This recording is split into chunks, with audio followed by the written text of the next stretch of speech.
नमस्कार, मैं कमलनाथ झा। शिक्षा की बात हर शनिवार के इस नए अंक में आप सभी का स्वागत करता हूं, अभिनंदन करता हूं। हम आज फिर से शिक्षकों और अभिभावकों के कुछ प्रश्नों के साथ उपस्थित हैं।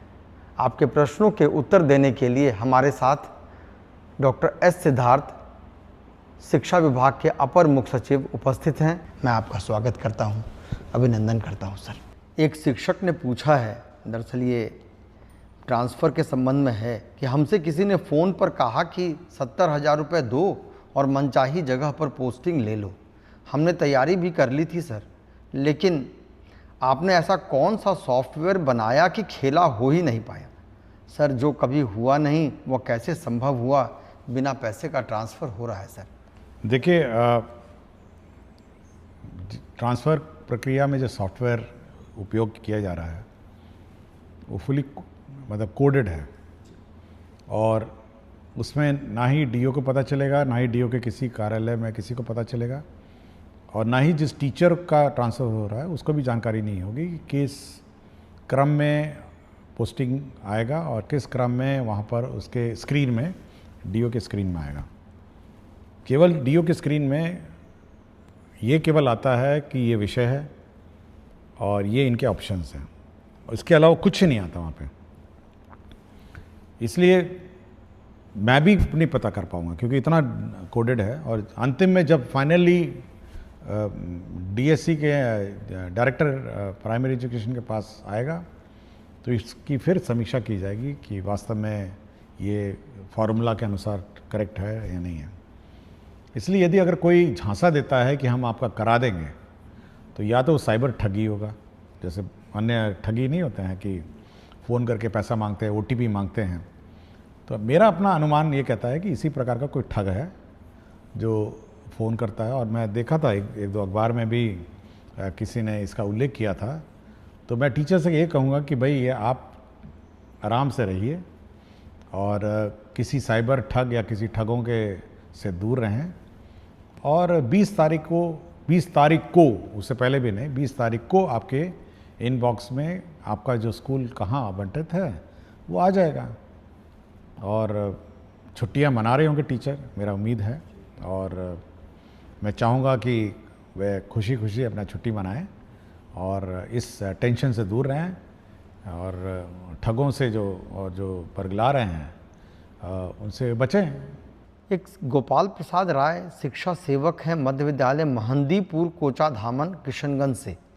इनका कहना है कि ये शिक्षा की बात हर शनिवार का इनको हर एक सप्ताह इंतज़ार रहता है।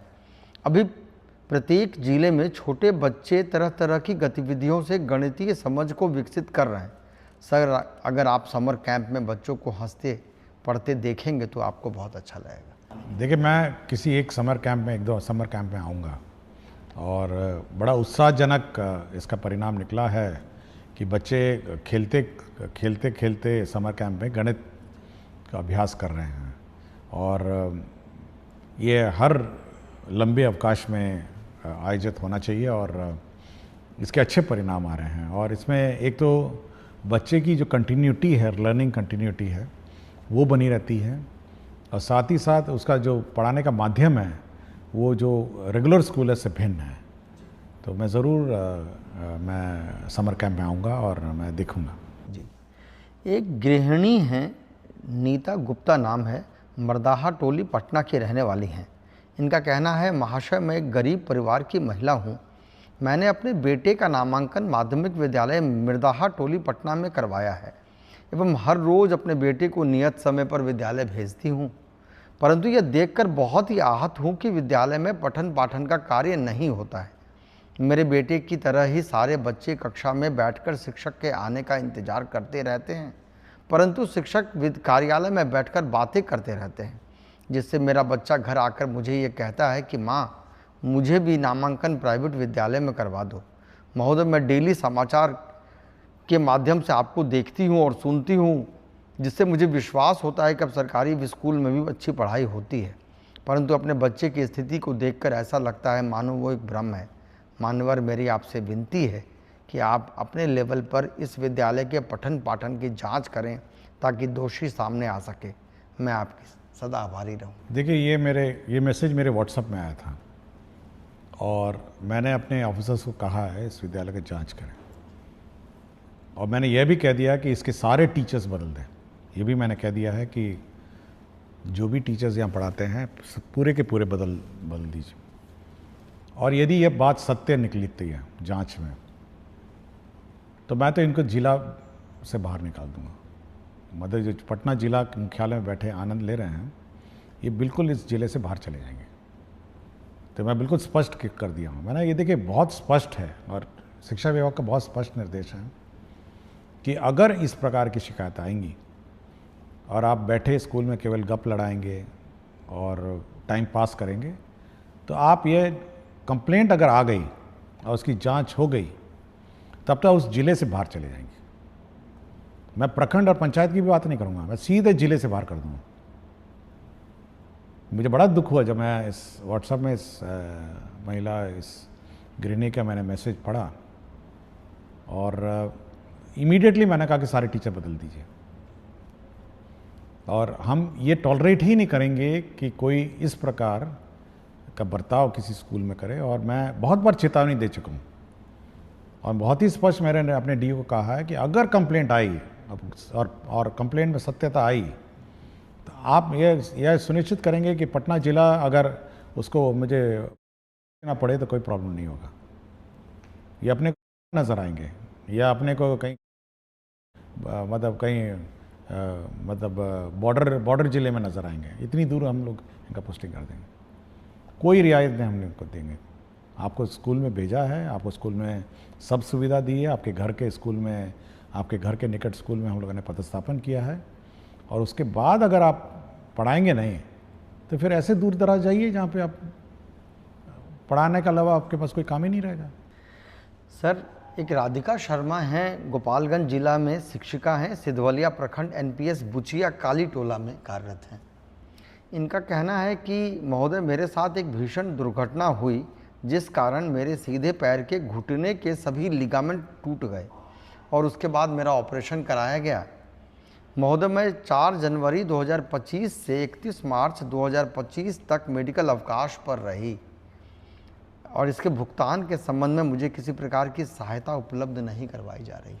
देखिए, हम लोगों ने बहुत स्पष्ट निर्देश दिया है। आपने देखा होगा, एक अवकाश के संबंध में निर्देश दिया है। अवकाश अवधि में वेतन नहीं रोकना है, अनलेस एंड अनटिल नो पे लीव पे कोई है। और यदि अवकाश अवधि में कोई टीचर का वेतन रोकेगा तो उस पर कार्रवाई हो जाएगी। मैं इसका रिकॉर्ड मंगवाऊंगा। आज तो शनिवार है, मंडे को मैं इसका रिकॉर्ड मंगवाऊंगा और इसका रिकॉर्ड मंगवा के मैं एक बार देखता हूं कि क्या क्या कार्रवाई इस टीचर के हुआ है, और मैं जो भी इसके सहायक हैं, जो भी इसको डील किए हैं और जिसके स्तर पर ये लंबित है, हम लोग उस पर कार्रवाई कर देंगे। यह टॉलरेटेबल नहीं है। और ये है कि आप अवकाश के अवधि में वेतन नहीं दें। बहुत सारी हमारी लेडी टीचर्स हैं जो मातृत्व अवकाश ली हुई हैं, अदर मैटरनिटी लीव्स ली हैं। अगर आप उसका वेतन ही रोक देंगे तो आप उसका गुजारा कैसे चलेगा, और उसको मेडिकल रिक्वायरमेंट्स हैं, मेडिकल खर्चा है। इसलिए बहुत ही स्पष्ट कहता हूं मैं सभी डीएस को अपनी मीटिंग्स में कि ये वेतन रोकना अवकाश पीरियड में और उसके बाद फिर नेगोशिएट करना, मतलब ये पुरानी आदत होनी चाहिए। और ये बिल्कुल टॉलरेट हम लोग नहीं करेंगे कि कोई वेतन रोकेगा और वेतन रोक के बैठ जाएगा। ये उसका राइट नहीं है।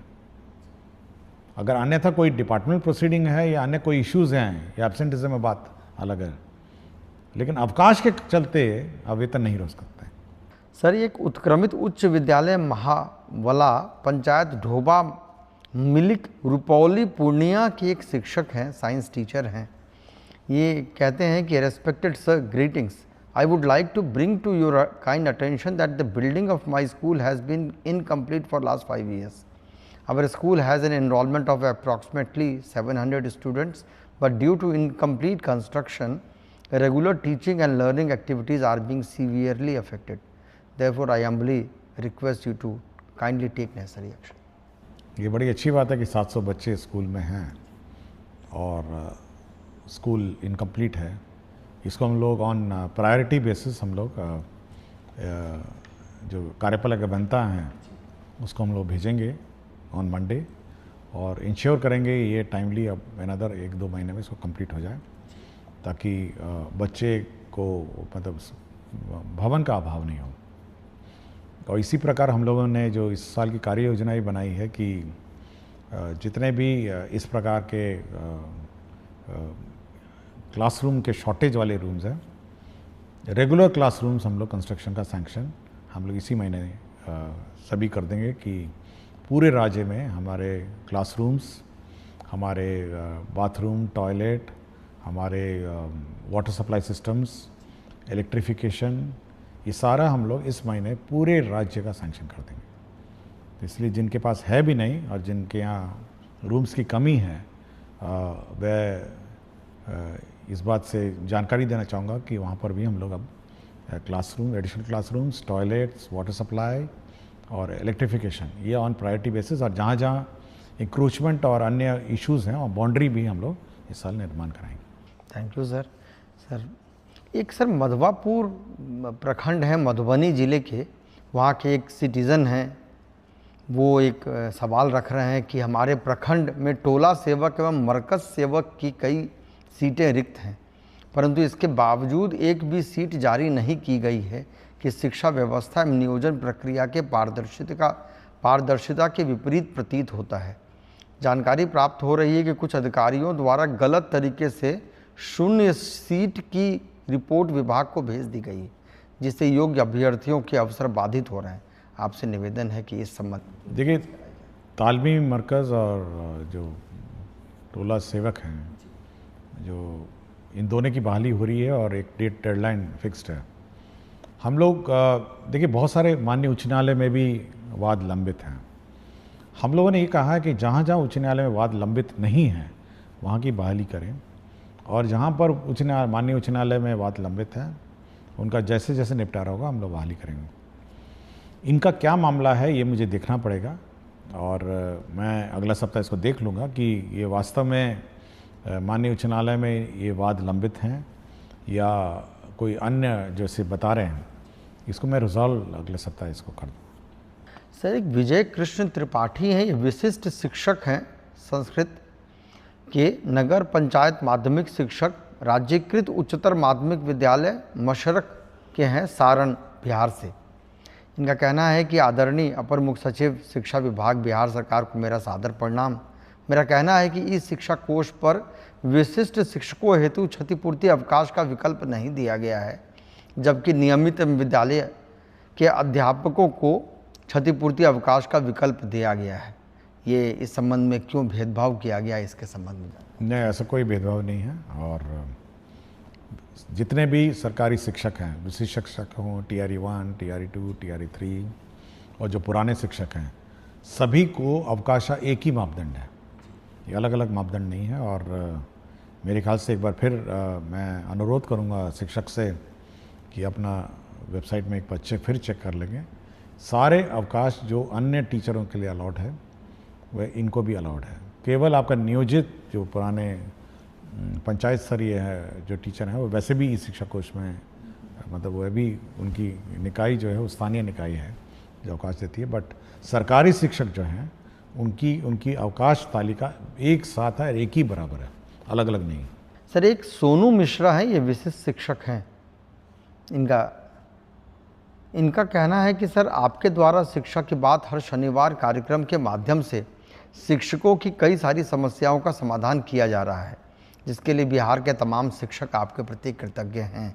महाशय, मेरा प्रश्न यह है कि एक ही प्रवृत्ति और एक ही समान प्रक्रिया से बहाल शिक्षकों के वेतन में अलग अलग जिलों में काफ़ी भिन्नता है। आपसे अनुरोध है कि जैसे आपने विभिन्न समस्याओं का समाधान किया है, ठीक उसी प्रकार वेतन निर्धारण की समस्याओं का भी निराकरण करने की कृपा करें। देखिए, मेरी जानकारी में है ये बात कि वेतन निर्धारण में भी इश्यूज हैं, और हम लोग कोई इस प्रकार का कोई बॉडी बनाएंगे जिनको भी वेतन निर्धारण में आपत्तियां हैं वो वहाँ जाके अपील करेंगे। तो ये बात मेरे संज्ञान में है कि वेतन फिक्सेशन और वेतन का जो इसमें इश्यूज हैं ये है, क्योंकि बहुतों को केवल मूल वेतन पे वेतन मिल रहा है। ये भी मेरी जानकारी में, क्योंकि सिस्टम में दिखता है कि मूल वेतन पे आप है, लेकिन जो इंक्रीमेंट्स हैं या सब है, ये सब नहीं लग रहे हैं।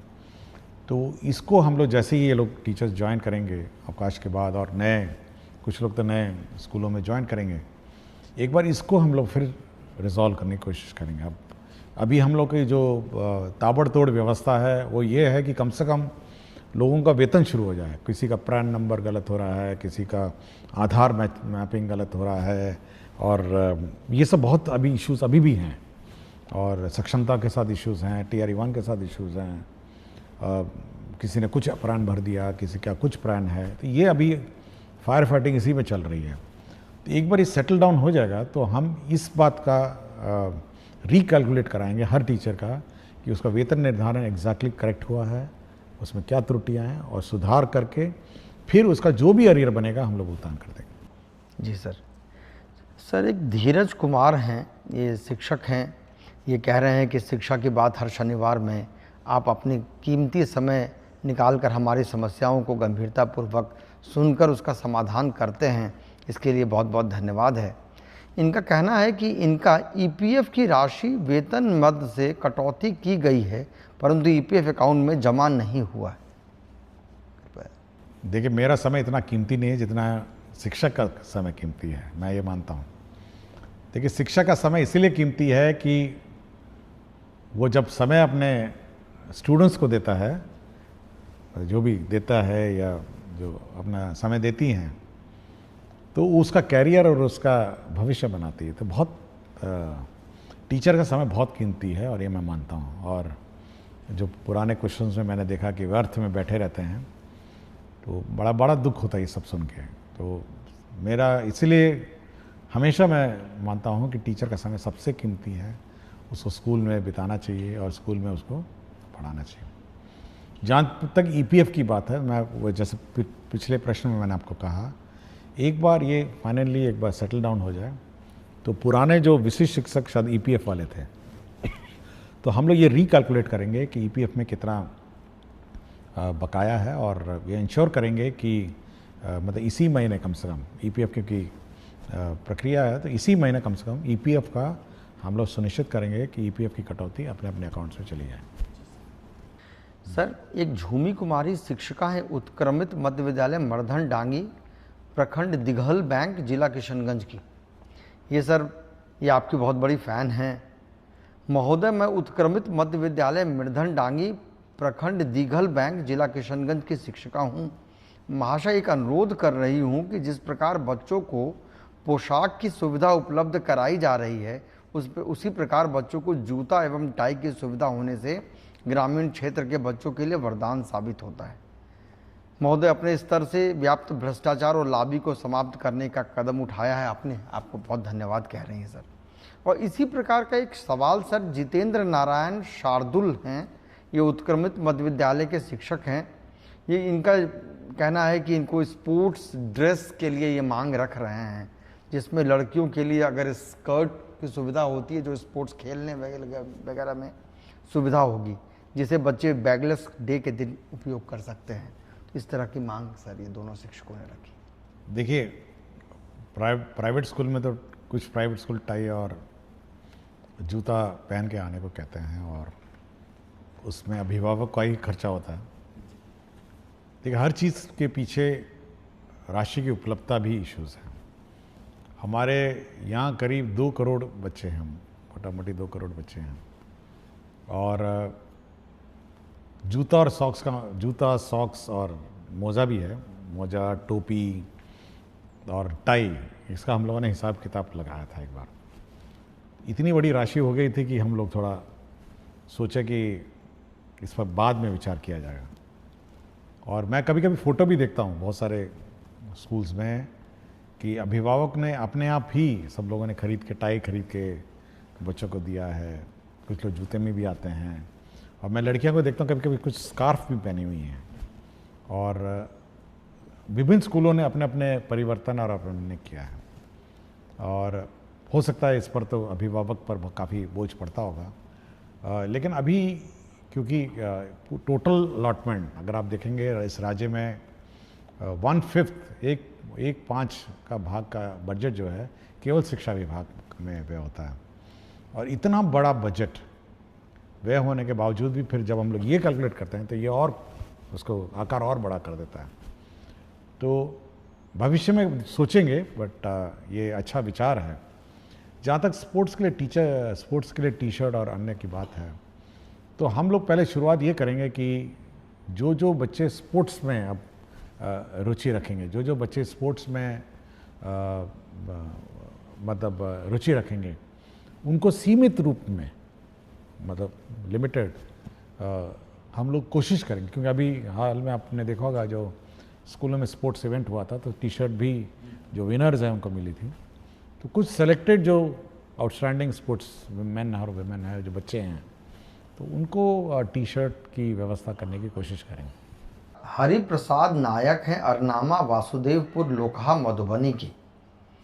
इन्होंने कहा है कि जन जन की ये पुकार है कि लंबे कार्यकाल तक शिक्षा विभाग के पद पर रहें डॉक्टर एस सिद्धार्थ। शुरू किया उन्होंने। मान्यवर, आपने जिस कार्य कौशल के तहत शिक्षकों की दैनिक उपस्थिति में सुधार की है, इस कृति के लिए प्रार्थना है कि बिहार सरकार आपको एक प्रशंसा पत्र प्रदान करे और आपके द्वारा किए गए इस कार्य को इतिहास के पन्नों में स्वर्ण अक्षरों में सचित्र अंकित किया जाए। मान्यवर, एक और प्रयास किया जाए कि पंचायत स्तरीय नियोजित शिक्षक शिक्षिका जो अपने गांव के विद्यालयों में पदस्थापित हैं, वे हाजिरी लगाने के बाद अपने घरों में चले जाते हैं। रोकने पर एचएम के साथ गाली गलौच और अभद्र व्यवहार करवाते हैं। महाशय, ऐसे शिक्षकों का स्थानांतरण अनुमंडल के बाहर कर दिया जाए। देखिए, मुझे कोई प्रमाण पत्र की ज़रूरत नहीं है, और मुझे कोई प्रशस्ति पत्र की ज़रूरत नहीं, और मेरा एक ही प्रशस्ति पत्र होगा। मतलब अगर शिक्षक देना चाहेंगे या अभिभावक देना चाहेंगे, वह यही होगा कि बच्चों को अच्छी शिक्षा मिल जाए, मतलब उसका कैरियर बन जाए और अच्छे अच्छे स्थानों में वो पदस्थापित हो जाए, और एक शिक्षित बच्चा हमारे विद्यालयों से निकले। यही मेरे लिए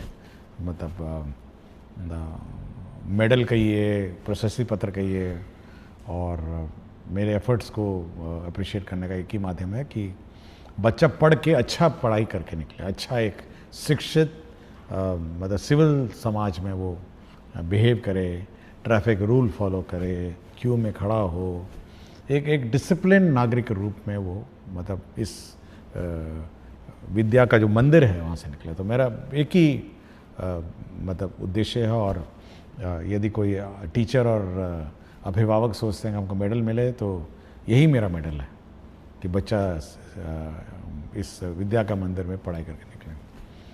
जहाँ तक जो स्थानीय निकायों के टीचर हैं उनके बारे में जो लिखा गया है, मैं दोहराऊंगा नहीं। मैं बहुत ही स्पष्ट हूँ कि क्योंकि हो सकता है स्थानीय निकाय क्योंकि अनुमंडल से बाहर नहीं जा सकते हैं, लेकिन इन पर कार्रवाई हम लोग करते हैं। यह बिल्कुल स्पष्ट है। यदि सोचते हैं कि स्थानीय निकाय में हैं और इन पर कोई कार्रवाई नहीं हो सकती है, हम लोगों ने बहुत सारे स्थानीय निकाय टीचरों को डिसमिस किया है, बहुतों की नौकरी गई है। इसलिए यह बिल्कुल स्पष्ट है कि कोई भी टीचर अगर लापरवाही करेगा, इस प्रकार गाली गलौज करेगा, तो वो बिल्कुल फिर तो डिपार्टमेंट प्रोसीडिंग और डिसमिसल का भोगी होगा। और जहाँ तक सरकारी शिक्षक है, जैसे नियोजित है, ये सक्षमता पास शिक्षक TRE 1, TRE 2, 3 है, अगर वह इस प्रकार का कार्रवाई वो भी करें, तो मैंने पहले ही बता दिया कि उनका जिला से बाहर कर देंगे हम लोग। ये जिला में रखने की क्या ज़रूरत है जब आप अपने स्थानीय क्षेत्र में जाके बैठ के पढ़ा ही नहीं सकते हैं। तो बहुत ही स्पष्ट है कि अगर आप इनडिसिप्लिन करेंगे और इस प्रकार की हरकतें करेंगे तो करेंगे। और दूसरा ये है कि हम लोग का ये मानना है कि किसी स्कूल की व्यवस्था सामूहिक रूप से संचालित होती है, और यदि कोई टीचर इस प्रकार का हरकत करता है तो यह दायित्व अन्य टीचर का बनता है कि वह सरकार में रिपोर्ट करे कि देखिए फलाना टीचर बदमाशी करते हैं, फलाना टीचर भाग जाते हैं, फलाना टीचर गाली गलौज करते हैं। ये बाकी टीचरों का भी दायित्व है कि सरकार को सूचित करे ताकि सरकार उस पर कार्रवाई करे। जी सर, ये बहुत उपयोगी भी है सर। और सर, एक आम ग्रामीण का ये सवाल है कि इनका मानना भी है कि प्रायः सभी जगह शिक्षा में बदलाव हो रहा है, पर मोतिहारी प्रखंड पिपरा कोठी पंचायत राज वीर छपरा राजकीय बुनियादी विद्यालय पिपरा कोठी भगवान भरोसे ही चल रहा है। प्रधानाध्यापक विद्यालय प्रांगण में ही खैनी खाते हैं। वह एमडीएम व अन्य राशि के साथ साथ वर्ग संचालन, अभिभावकों को विद्यालय नहीं बुलाना सहित तमाम तरह की अनियमितता है। हम अभिभावक हमेशा आपका कार्यक्रम फेसबुक पर देखते हैं। आप दूसरे विद्यालयों में वीडियो कॉल पर बात भी करते हैं। सर, उम्मीद है इस विद्यालय के लिए भी कुछ देखिए, हम लोग के जो रिकॉर्ड्स हैं, अटेंडेंस का रिकॉर्ड हमारे पास है, एमडीएम के रिकॉर्ड्स हैं। हम लोग समय समय पर बोले हैं कि सबका फोटोग्राफी होना है, मिड डे मील का, पेरेंट टीचर में, ये सारे खंगालेंगे हम लोग इस स्कूल का। जैसे ही स्कूल खुलेगा, ये तो मेरे रिकॉर्ड्स में होंगे ही, मैं एक बार चेक कर लूँगा कि सारे रिकॉर्ड्स हम लोग खंगालेंगे। और दूसरा है कि हम लोग एक टीम भेजेंगे स्कूल का जांच के लिए और इनके कार्यकलाप की जांच करेंगे। अगर यदि टीचर्स दोषी पाए गए, जैसे मैंने पहले ही कहा, अगर दोषी पाएंगे तो आपको जिले से बाहर कर देंगे। तो ये मतलब स्कूल परिसर में किसी प्रकार की लापरवाही इन टर्म्स ऑफ डिसिप्लिन और क्वालिटी ऑफ एजुकेशन या निर्देशों का पालन नहीं करना, इसके लिए तो हम लोग कार्रवाई कर देंगे। बहुत बहुत शुक्रिया सर। हम लोगों ने आज शिक्षकों के साथ साथ कुछ ग्रामीणों के भी सवाल लिए हैं। सर, बहुत बहुत धन्यवाद। सभी शिक्षक, मुझे लगता है कि सब संतुष्ट भी हो रहे होंगे। हम अगले शनिवार फिर कुछ प्रश्नों के साथ पुनः उपस्थित होंगे। तब तक के लिए नमस्कार, धन्यवाद।